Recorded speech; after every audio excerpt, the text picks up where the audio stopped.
ఉన్నత చదువులు చదవాలనుకునే విద్యార్థుల కోసం 10,00,000 లోన్ ఇస్తానంటున్న పీఎం మోడీ. ఇక సమాచారంలోనికి వెళ్దాం.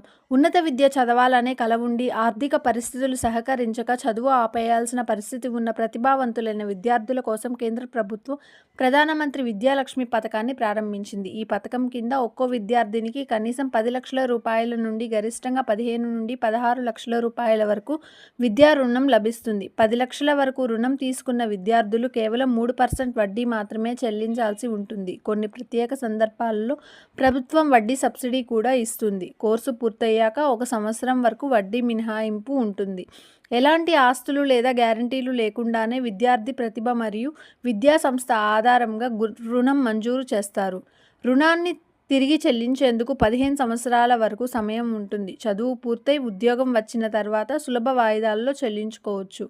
భారతదేశ పౌరుడై ఉండాలి. దీనికి అర్హతలు చూద్దాం. భారతదేశ పౌరుడై ఉండాలి. గుర్తింపు పొందిన విద్యా సంస్థలో అడ్మిషన్ పొంది ఉండాలి. ప్రభుత్వం గుర్తించిన QHEI జాబితాలో ఉన్న కాలేజీలు, యూనివర్సిటీల్లో చదవాలి.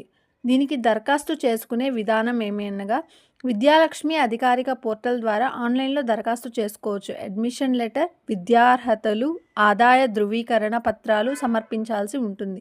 డబ్బు లేక చదువు ఆగిపోకూడదనే లక్ష్యంతో ఈ పథకాన్ని రూపొందించారు పీఎం మోడీ గారు. ఇలాంటి మరింత ఆధ్యాత్మిక సమాచారం కోసం మన ఛానల్ను సబ్స్క్రైబ్ చేసుకోండి.